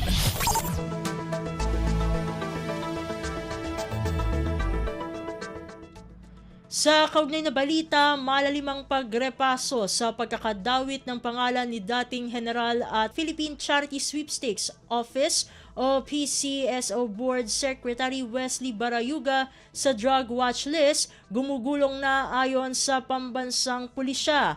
Ang detalye ng balita, ihahatid sa atin ni J. Mark Dagala. Ipinagutos si Philippine National Police o PNP Chief Police General Romel Francisco Marbil ang malalimang pagrepaso sa kung paano napasama ang pangalan ng napaslang na dating general at dating PCSO Board Secretary Wesley Barayuga sa drug watch list. Ayon sa PNP Chief, hindi dapat nalalagay sa balag ng alanganin ng operasyon ng pulisya upang may taguyod pa rin ang integridad, transparency, accountability at accuracy nito. Paliwanag niya malaki ang epekto nito sa kanilang hanay lalo't nais niyang patatagin pa ang tiwala ng publiko sa mga alagad ng batas. Kasabay nito ay kinumpirma ni Marbil na nagpapatuloy ang kanilang full review sa pagrepaso ng PNP bago maisama ang pangalan ng isang individual, hindi lamang sa illegal na droga kundi sa tinatawag na crime-related list. Sakaling maging airtight ang kanilang internal systems, mas magiging epektibo na ang ginagawa nilang kampanya na nakabatay sa tamang ebidensya at validation process. J. Mark Degala, Radyo Pilipinas.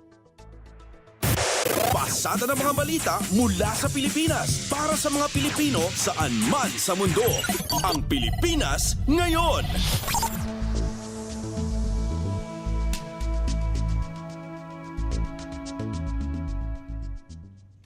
Sa iba pang mga ulat, paggamit ng digital signature sa pag-transmit ng mga boto, maaaring mapurnada sa 2025 midterm elections. Ang kabuang ulat ihahatid naman sa atin ni EJ Lazaro. Pinangangambahan na maaring mapurnada ang paggamit sana ng mga digital signatures sa pag-transmit ng mga boto para sa 2025 elections. Sa halos 302,000 kasi ng mga gurong inaasahang gagamitin ng COMELEC sa halalan, 4,200 pa lamang ang nakapagparehistro para sa digital signature. Ayon kay Commission on Elections COMELEC Chairman George Erwin Garcia, layunin ng digital signatures na pabilisin at gawing mas tigtas ang proseso ng transmission ng election results. Ngunit aminado si Garcia na kapos na sila sa panahon para tapusin ang pagpaparehistro na inaasahang natapos na sana sa itinakdang deadline noong Setyembre 30. Gayunpaman, tiniyak niyang sapat na ang machine signature kahit wala pa ang mga digital signature ng mga guro. Bagay na sinang-ayunan din ng Korte Suprema sa isang naging desisyon nito. Dagdag pa rito, patuloy pa rin ang pakikipagtulungan ng COMELEC sa DICT at DepEd upang tugunan ang kakulangan. Matatanda ang ipinagkilala ng COMELEC ang digital signatures noong 2022 elections para sa karagdagang layer upang tiyakin ang authenticity ng mga election returns mula sa vote counting machines. Para sa halalan 2025, EJ Lazaro, Radyo Pilipinas.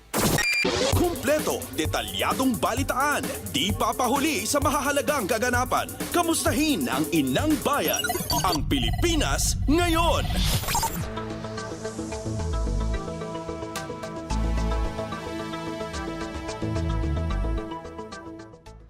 At iyan ang mga maiinit na kaganapan para sa araw na ito. Samantala, ating antabayanan ng mga ulat mula sa ating mga kapatid na himpilan sa probinsya para sa Regional News. Balita mula sa lalawigan sa bawat rehiyon ng ating bayan. Dito sa Ang Pilipinas Ngayon.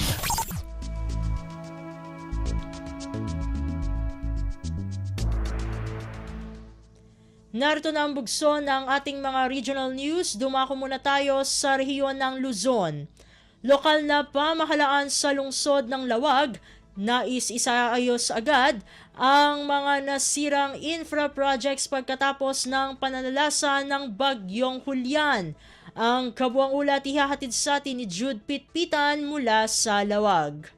Kalikagom tisanggon niyang palunsod dito syudad Dilawag ang matarima na dagos dagiti la perding infrastruktura dito syudad gapo iti Bagyong Julian. Basta report ti LGU umabot nila sa 140 million pesos ti nadadaal iti banag ti infrastruktura gapo iti kapigso natin layos nga itong dati na karo paragtudo na. Karaman dito ay dagitay daycare centers, City Hall, iti tiyandaan, evacuation centers, pagadalan, sumagmamanong slope protection, iti siyam a barangay dito syudad. Kinulaan ni Committee on Social Services sa Sangguniang Palusod member John Michael Fariñas adakkel ti tulong ti palang deklara ti probinsya nga adda ti babaan ti state of calamity dito'y probinsya gapot na mabalindan nga usaran iti Quick Response Fund tapno tumulong kadagiti nadidigra ti bagyo ken iti panangrugi panagtarimaan kadagiti nadakamat a perdisyon. No pay kasta iti kadakkel ti danyo sa naramid nasken ang papagsaritaan daytoy ti konseho tapno maiyo na dagiti priority projects a kasapulan a matarimaan. Malay ti datoy agtultuloy ti panakayuswa ti relief operations dito syudad. Rumrumwar base ti kaudyan nga datos nga inparok at ti LGU adan ti 8,562 a pamilya ti na-evacuate kay Batugan iti 32,516 nga individual. Manibod iti syudad Dilawag, Jude Pitpitan para iti Radyo Pilipinas World Service. Balita mula sa lalawigan sa bawat rehiyon ng ating bayan. Dito sa Ang Pilipinas Ngayon.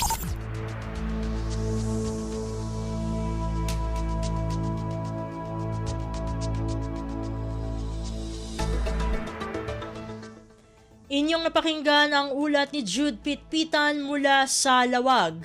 Puntahan naman natin ang Agoo.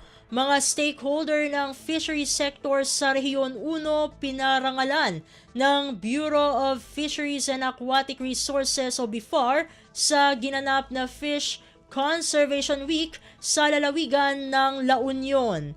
Ang detalye ng balita ihahatid naman sa atin ni Glenda Sarak.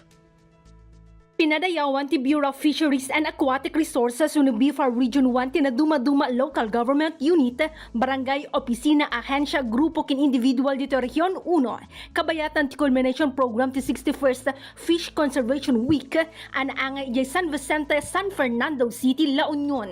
Indaulwan ni BIFAR Region 1 Regional Director Rosario Segundina Gerlan ti panakaipaay ti pamadayaw. Kadwanan ni Dr. Lemuel Aragones, Professor iti UP-IESM, kan Presidente at Philippine Mammal Stranding Network ang nagserbi ka as keynote speaker iti programa. Nga dumaduma nagiti kategorya ti pamadayaw kas iti Commendation Award, gawad ng pagkilala sa mga kabalikat ng pangisdaan, gawad pasasalamat sa mga kabalikat ng pangisdaan, bayat ang nabigbig dagiti nangabak kan finalist iti Isda Pitik Contest. Ti 61st Fish Conservation Week kat naadaan iti tema asama-sama tungo sa maunlad at likas kayang pangisdaan sa bagong Pilipinas. Manipod Agoo La Union, Glenda Bakungan Sarak para iti Radyo Pilipinas World Service. Balita mula sa lalawigan sa bawat rehiyon ng ating bayan. Dito sa Ang Pilipinas Ngayon.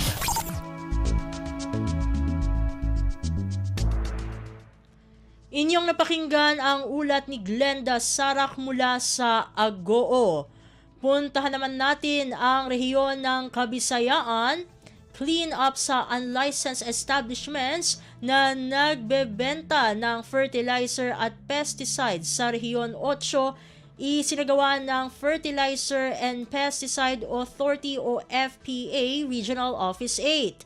Ang detalye ng balita ihahatid naman sa atin ni Sok Aberia mula sa Borongan. Nagpapadayon na itong gindudumara cleanup ng Fertilizer and Pesticide Authority FPA Regional Office 8 ang licensed establishments nga nagbabalitan fertilizer at pesticides sa Eastern Visayas.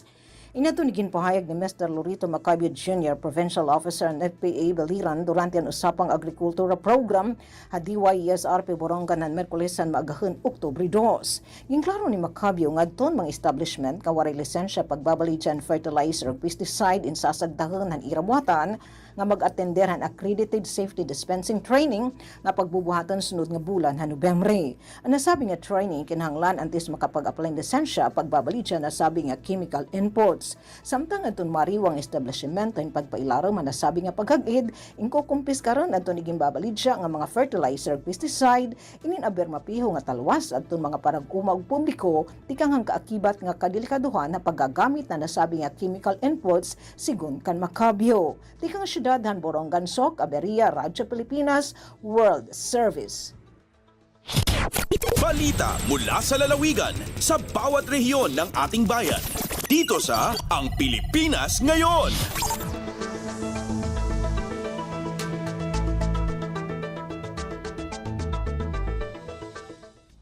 Inyong napakinggan ang ulat ni Sok Aberia mula sa Borongan.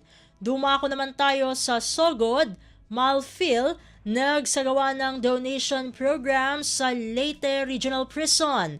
Ang kabuang ulat ihahatid naman sa atin ni Ruel Bugnos.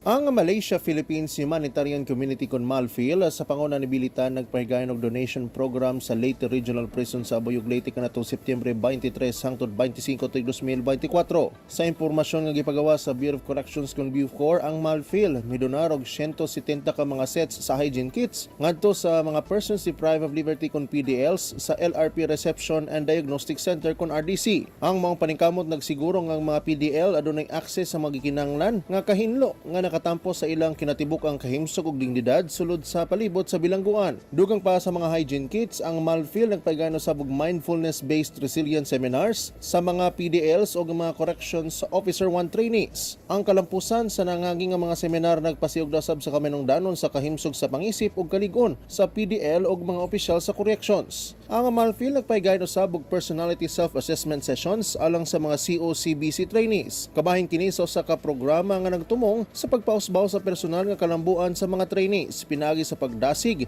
sa pagpamalandong sa kagalingon o pagpalambo sa kahibalo sa kahimsog sa pangisip. Balita gikan sa Southern Leyte, Ruel Bugnos para sa Radyo Pilipinas sa World Service. Balita mula sa lalawigan sa bawat rehiyon ng ating bayan.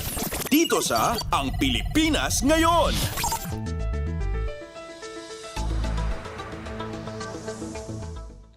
Inyong napakinggan ang ulat ni Ruel Bugnos mula sa Sogod. Dakuin naman natin ang Mindanao.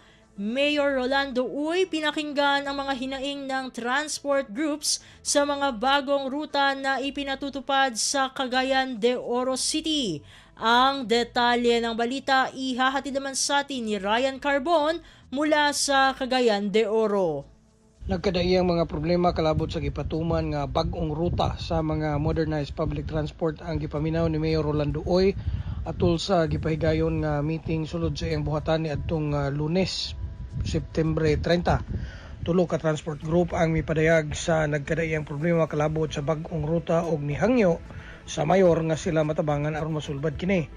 Papasalamato ng mayor sa mga transport group sa pagbisita sa iyang buhatan alang sa maong panagtigom. Ipasabot niya nga iyang paningkamutan nga matabangan ang tanan og pangitaan og paagi aron matagan og kaangayan ang matagrupo ilabi na ang kinabag-ang katawhan nga apektado sa problema.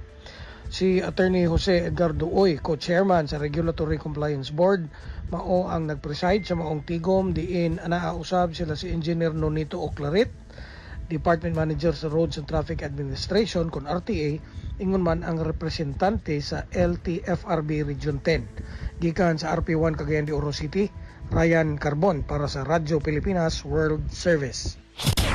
Balita mula sa lalawigan sa bawat rehiyon ng ating bayan. Dito sa Ang Pilipinas Ngayon.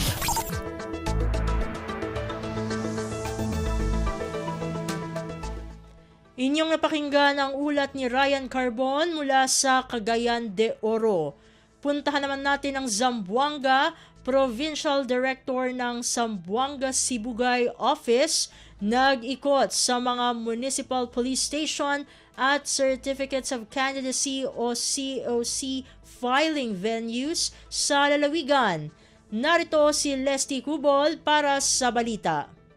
Gibisitahan ni Police Colonel Bernard Dani Dasugo, Provincial Director sa Zamboanga Sibugay Police Provincial Office, ang mga Municipal Police Station sa lalawigan sa Zamboanga Sibugay. Kini sa tuyong masiguro ang kahigpit sa gipatumang seguridad sa kapulisan ngadto sa mga COC filing venue sulod sa ilang jurisdiksyon. Kagahapon, personal nga gibisita ni Colonel Dasugo ang Kabasalan og ang Payao MPS. Gimando ni Colonel Dasugo ang hugot nga pagbantay sa mga filing location aron mapiho ang seguridad sa mga aspirante nga magduso sa ilang sertipiko di kandidatura. Gipanumduman ni Dasugo ang mga hepe sa kapulisan sa kaminungdanon sa hustong personal deployment o ang ligong integridad sa mga pulis nga mopatunhay sa seguridad sa mga filing venue. Matod ni Dasugo, mao'y ang tinguha nga matabangan ang COMELEC nga mutunhay o mupatigbabaw ang kahapsay o kalinaw sa proseso sa eleksyon sa Zamboanga Sibugay. Para sa Hatulang Bayan 2025, Leslie Cobolagulat, Radyo Pilipinas, Zamboanga. Balita mula sa lalawigan sa bawat rehiyon ng ating bayan. Dito sa Ang Pilipinas Ngayon.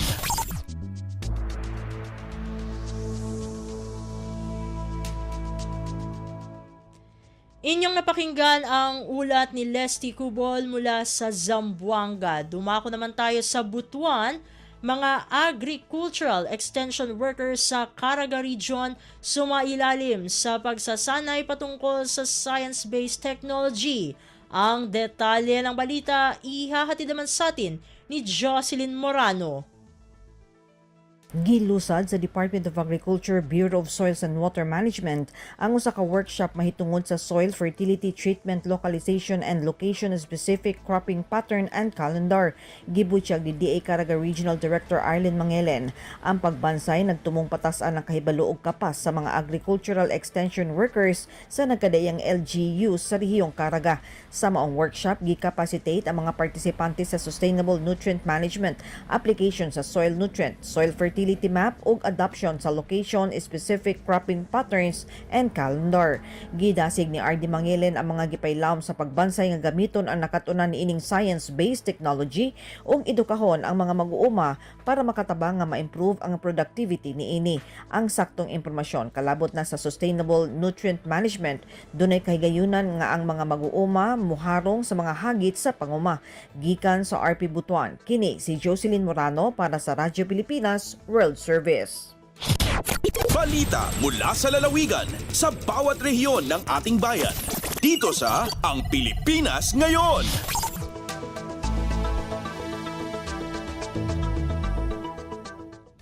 Inyong napakinggan ang ulat ni Jocelyn Morano mula sa Butuan. Puntahan naman natin ang Iligan.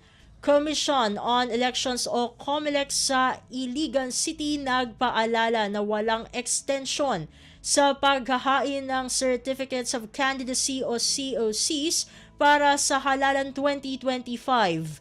Ang kabuang ulat ihahatid naman sa atin ni Sheriff Timhar Habib Majid. Nagpahinumdum si Commission on Elections o COMELEC Iligan City Election Officer Attorney Annaliza Barredo nga walay extension sa mga gustong ma-file og Certificate of Candidacy o COC alang sa umaabot nga May 2025 national and local elections.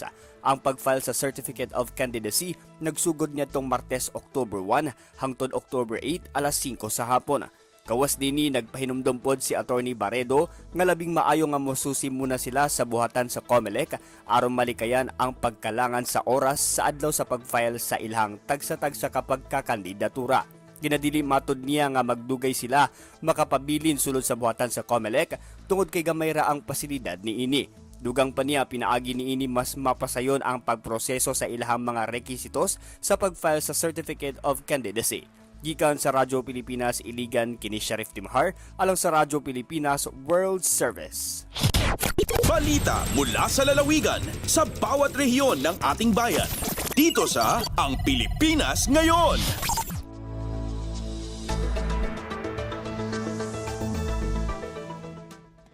At inyong napakinggan ang ulat ni Sheriff Timhar Habib Majid mula sa Iligan. Dito na nagtatapos ang ating regional news. Narito naman ang ating segmentong Balitang Negosyo at Kalakalan na ihahatid sa atin ng ating kasamang si Bea Gaza. Lagay ng ekonomiya, kalakalan, negosyo at iba pa. Atin ang alamin dito sa Ang Pilipinas Ngayon. Magandang araw, narito ang Balitang Negosyo at Kalakalan. Hinihimok ng Department of Trade and Industry o DTI ang mga kompanya at publiko na tangkilikin ang mga produkto ng maliliit na negosyong tinutulungan ng iba't ibang ahensya ng pamahalaan. Ayon kay Cordillera Administrative Region o CAR DTI Regional Director Lawyer Samuel Gallardo, dekalidad ang mga produktong ito. Sa katunayan anya, ilan sa mga produktong hinahanap-hanap ng mga mamimili mula sa rehiyon ang kape, tsokolate mula sa locally grown cacao at mga muebles. Mayroon ding mga souvenir item at produktong dumaan sa product development programs. Ibinibenta ang mga ito sa One Town, One Product o OTAP hubs. Ani Gallardo, nagkakahalaga ang mga gift pack ng 1,500 pesos hanggang 2,000 pesos at maaaring makapamili sa mga produktong kape, fruit jam, vegetable noodles, scented candles, wine, vinegar, organic tea, scarf o maliliit na hand-woven apparel, maliliit na handicraft items at mga pastry. Sabi ni Gallardo, mayroon silang hindi bababa sa 22,000 registered micro, small and medium enterprises o MSMEs na tinutulungan ng iba't ibang ahensya ng gobyerno upang mapaunlad ang kanilang negosyo. Mapalago ang kanilang kita at sa kalaunay, makalikha na rin ng trabaho para sa ibang tao. Ilan anya sa mga interbensyon o training na makatutulong sa operasyon ng ng mga MSMEs ang estratehiya sa pagbubukas ng negosyo. Pagpapahusay ng operasyon, marketing development at strategies, packaging, licensing at permitting. Binibigay ang mga training na ito sa iba't ibang mga programa ng DTI tulad ng Kapatid Mentor Me. Pinalalakas ng DTI ang mga MSMEs dahil sakop ng sektor na ito ang mahigit 70% ng negosyo sa bansa. Lagay ng ekonomiya, kalakalan, negosyo at iba pa. Atin ang alamin dito sa Ang Pilipinas Ngayon. Matagal na sanang dapat ipatupad na gawing libre ang service fees sa mga electronic fund transfer ayon kay Senate President Francis Cheese Escudero. Pahayag ito ni Escudero bilang suporta sa hakbang ng Bangko Sentral ng Pilipinas o BSP na tanggalin na ang naturang charges para sa mga personal na transaksyon at bayad sa mga micro, small at medium enterprises o MSMEs. Bagamat tinitingnan ng iba na maliit lamang na halaga ang transaction fee sa bawat fund transfer, binigyang diin ni Escudero na kapag pinagsama-sama ito sa halaga ng isang taon, malaki-laki rin ang aabutin. Batay sa ilang mga ulat ani Escudero, mayroong mga transaksyon ang isang kumpanya na aabot sa 75 pesos habang ang iba naman ay umaabot sa 600 pesos. Paliwanag pa ni Escudero, parang alkansya ito at maaaring barya-barya lang ang naihuhulog pero hindi namamalayan na ang laki na ng ipon. Dahil sa dumaraming bilang ng mga gumagamit ng digital payments at electronic fund transfers, ani Escudero, kinakailangan ding humabol ang makabago at naaayon na mga regulasyon hinggil dito. Batay sa datos, lumobo ang kontribusyon ng digital payments mula sa total retail payment transactions ng bansa sa 53% noong nakaraang taon, mas mataas ito sa inaasahan ng BSP. Nanindigan si Escudero na tama lamang na wag nang kolektahin ang mga fees sa person-to-person digital money transfers para sa personal, pampamilya at pangsambahayan. Lagay ng ekonomiya, kalakalan, negosyo at iba pa. Atin ang alamin dito sa Ang Pilipinas Ngayon. Pangwakas sa ating balitang negosyo at kalakalan, lumagda ang Philippine Economic Zone Authority o PEZA ng registration agreement sa Taiwanese manufacturer Ezcon para sa bagong pasilidad nito sa Lima Technology Center Special Economic Zone sa Lipa City, Batangas. Sa isang pahayag, sinabi ng PEZA na mamumuhunan ng Ezcon ng 70 milyong piso para sa pasilidad na gagawa ng high-precision optical fiber communication components, cables, connectors at iba pang kaugnay na mga produkto. Ayon sa PEZA, magsisimula ang commercial operations sa unang quarter ng 2025. Pahayag ni PEZA Director General Tereso Panga, ang pagrerehistro ng Ezcon ay pagsasakatuparan ng apela ng Pilipinas na mamuhunan ang mga dayuhang investor, partikularang mayroong mga kinalaman sa industriya ng telekomunikasyon at fiber optics. Iluluwas ang magiging production output ng Ezcon sa American, European at Indonesian markets na inaasahang mayroong dagdag kada taon sa Philippine exports na aabot sa 3.14 million US dollars. Makalilika rin ang proyektong ito ng 70 direktang mga trabaho. Ayon sa PEZA, mayroong 4 na Taiwanese projects mula sa Taiwanese investors ang inaprubahan ng Investment Promotion Agency sa pagitan ng buwan ng Enero at Setyembre ngayong taon. Kabuuang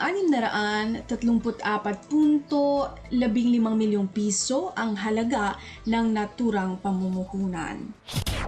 Lagay ng ekonomiya, kalakalan, negosyo at iba pa. Atin ang alamin dito sa Ang Pilipinas Ngayon. At yan ang ating balitang negosyo at kalakalan. Ito si Bea Gaza para sa Radyo Pilipinas World Service. Lagay ng ekonomiya, kalakalan, negosyo at iba pa. Atin ang alamin dito sa Ang Pilipinas Ngayon.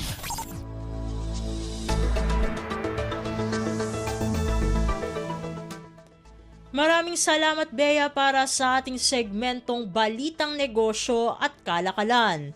Narito naman ang ating segmentong Balitang Sports na ihahatid sa atin ng ating kasamang si Leo Magpayo.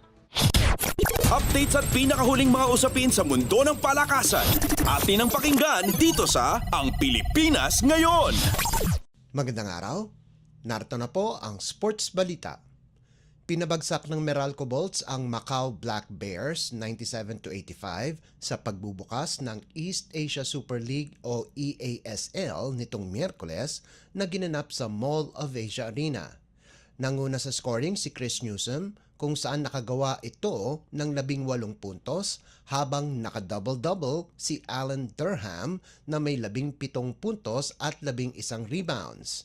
Sina Gintal Cilia at William Artino ay nakagawa ng tig 23 puntos bawat isa para sa Macau habang nagtapos ng may 21 puntos si Damian Chonky.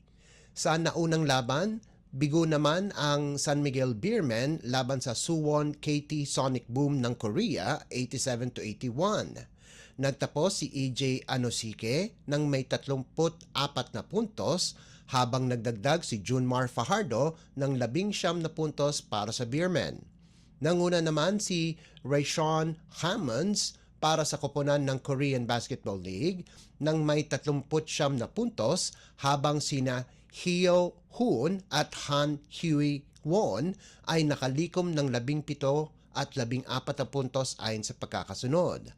Tutungo ang Meralco sa Japan itong darating na Oktubre 16 para makalaban ang Ryukyu Golden Kings habang ang San Miguel ay maglalaro dito sa bansa sa Nobyembre 13 laban sa Busan KCC Aegis. Updates at pinakahuling mga usapin sa mundo ng palakasan. Atin ang pakinggan dito sa Ang Pilipinas Ngayon.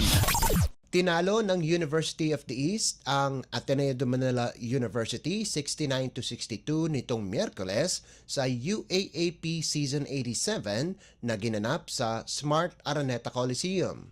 Dahil sa panalo, napalawig ng Red Warriors ang kanilang sunod-sunod na panalo sa 4 at naputol ang kanilang 14 na sunod-sunod na pagkatalo sa Blue Eagles.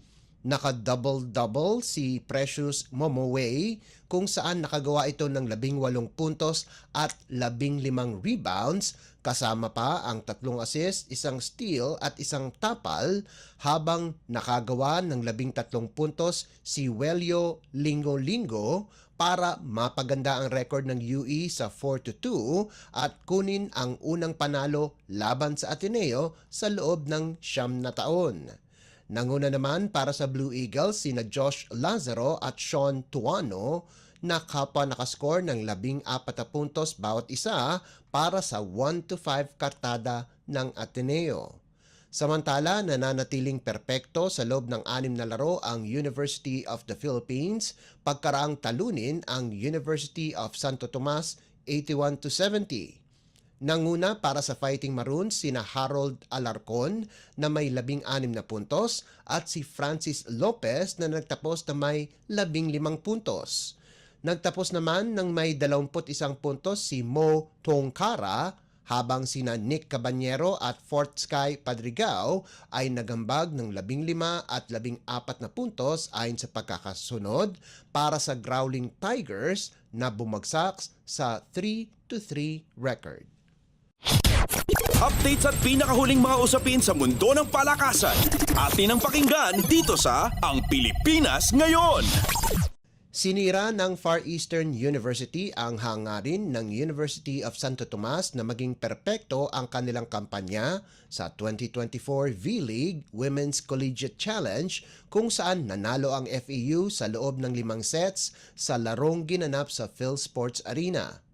Tinalo ng Lady Tamaraws ang UST 25-22, 22-25, 25-21, 19-25 at 17-15 sa Game 2 para dalhin ang kanilang best of 3 finals series sa isang do-or-die Game 3. Nanguna para sa FEU si Jean Asis na nakagawa ng 20 puntos mula sa 17 attacks at 3 blocks habang sina Faida Bakangke at Jazz Eliarina ay nagambag ng 18 at 16 na puntos ayon sa pagkakasunod.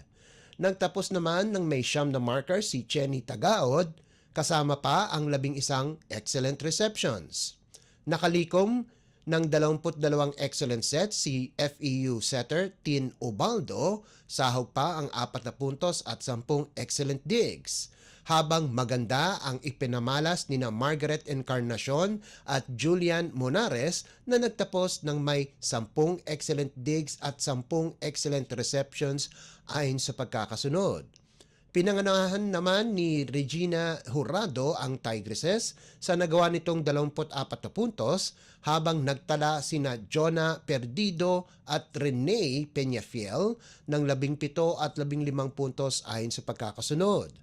Naglaro ang Tigresses na wala ang kanilang bigating player na si Angge Poyos na hindi maganda ang pakiramdam. Nakatakda namang ganapin ang Game 3 itong darating na Biyernes.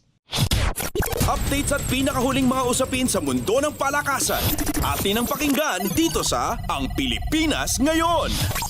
At yan ang pinakahuling balita sa larangan ng palakasan. Para sa Radyo Pilipinas World Service, ito po si Leo Magpayo. Magandang araw. Updates at pinakahuling mga usapin sa mundo ng palakasan. Atin ang pakinggan dito sa Ang Pilipinas Ngayon.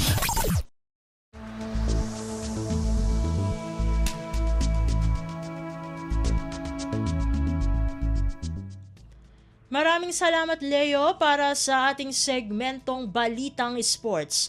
Samantala narito na ang mga latest chika sa ating segmentong Balitang Artista kasama ang nag-iisang si Mama JT. Ang latest, ang hottest sa showbiz and entertainment. Heto na sa Ang Pilipinas Ngayon. Magandang araw sa ating mga chismoso at chismosang nag-aabang ng mga trending na balita sa mundo ng showbiz. Ito na ang ratsyada ng mga chika. Diretsahang sinagot ng kapuso actress na si Kylie Padilla ang komento ng isang netizen sa isa nitong post sa posibilidad na magkabalikan sila ng dating asawa na si Alger Abrenica. Ibinida kasi ni Kylie ang kanyang dalawang anak nina Alger na sina Alas at Axel bilang pag-obserba ng aktres sa Children's Month ngayong Oktubre. Komento ng netizen, quote and unquote, sana magkabalikan po kayo ng tatay nila, anya. Maikling tugon naman dyan ni Kylie, quote and unquote, no thanks, we good. Samantala, may kani-kanila na rin silang mga karelasyon ang dating mag-asawa. Sina Alger at AJ Raval ay hayagan na ang relasyon habang si Kylie naman ay meron na ring non-showbiz boyfriend sa kasalukuyan. Ang latest, ang hottest sa showbiz and entertainment. Heto na sa Ang Pilipinas Ngayon. Sa iba pa natin chika for today, trending online ang tila pag-unfollow ng Kapuso star at socialite na si Heart Evangelista at Miss Universe 2015 Pia Wurtzbach sa isa't isa sa Instagram. Sa inilabas na artikulo ng isang online showbiz news portal, iniulat nito ang pag-unfollow ng dalawang celebrities sa isa't isa. Kaya maraming netizens ang nagtatanong ngayon, may hidwaan nga ba talaga ang dalawa? Hindi pa rin kasi tapos ang tila away ng dalawang personalidad lalo't pareho silang aktibo sa fashion scenes sa ibang bansa. Sinasabing nag-ugat ang away sa pagitan ng dalawa nang mapabalitang kinuha ni Pia ang nakaalitang dating glam team ni Heart. Kamakailan lamang ay nag-cruise ang landas nila sa isang fashion show, subalit walang balita kung nag-usap o nagpansinan ang dalawang celebrities. Kapwa wala pang pahayag ang magkabilang kampo tungkol sa issue. Ang latest, ang hottest sa showbiz and entertainment. Heto na sa Ang Pilipinas Ngayon. At sa uli natin chika for today, usaping eleksyon naman tayo sa mundo ng showbiz. Opisyal na kasing sinimulan ng Commission on Elections ang unang araw ng filing ng Certificate of Candidacy sa Manila Hotel nitong Martes, Oktubre 1 na tatagal hanggang sa susunod na Martes sa Oktubre 8. At syempre hindi magpapauli ang ating mga celebrities na susubok at sasabak sa politika sa darating na 2025 national and local elections. Samantala, narito naman ang listahan ng mga celebrity na nag-file ng kanilang kandidatura para sa darating na midterm elections. Unang dyan si Arjo Atayde na muling tatakbo bilang kinatawan ng unang distrito ng Quezon City. Samantala, tatakbo muli bilang konsehal ng ikalimang distrito ng nasabing lungsod si Alfred Vargas. Samantala, si Ayon Perez naman na karelasyon ng It's Showtime host na si Vice Ganda ay unang beses na sasabak sa politika bilang konsehal ng Concepcion Tarlac. Habang si Marco Gumabaw na opisyal na papasukin ng mundo ng politika bilang kinatawan ng ika-4 na distrito ng Camarines Sur. Si Enzo Pineda naman ay naghain ng kandidatura bilang konsehal ng ika-5 distrito ng Quezon City. Samantala, muling tatakbo bilang vice-gobernador ang dating actor model na si Alex Castro kasama ang kasalukuyang gobernador ng Lalawigan na veteran actor din na si Daniel Fernando. Samantala, si JC Parco naman kasama ang kanyang asawang si Jericho Aguas ay nag-file na rin ng COC sa huling termino na ito bilang konsehal ng Angeles City sa Pampanga. At marami pang celebrities ang maghahain ng kanilang kandidatura kaya ating aabangan ang kanilang pagpa-file ng COC. Ang latest, ang hottest sa showbiz and entertainment. Heto na sa Ang Pilipinas Ngayon. At wala na tayong sapat na oras para sa ating balitang artista. Maraming salamat mga kachismis sa pakikinig sa aking mga chika for today. Ako po si Mama JT para sa Radyo Pilipinas World Service. Ang latest, ang hottest sa showbiz and entertainment. Heto na sa Ang Pilipinas Ngayon.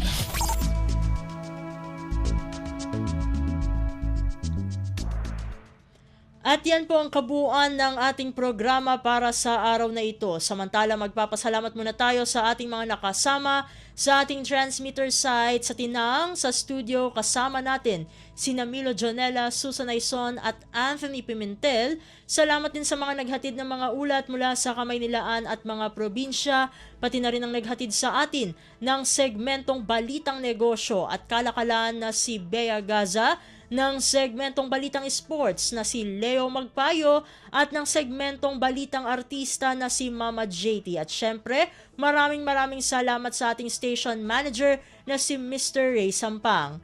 Maraming salamat po hanggang sa susunod na edisyon ng ating palatuntunan. Huwag kalimutang mag-like, mag-follow at mag-subscribe na sa mga social media account o page ng Radyo Pilipinas World Service upang maging laging updated sa mga mahahalagang balita.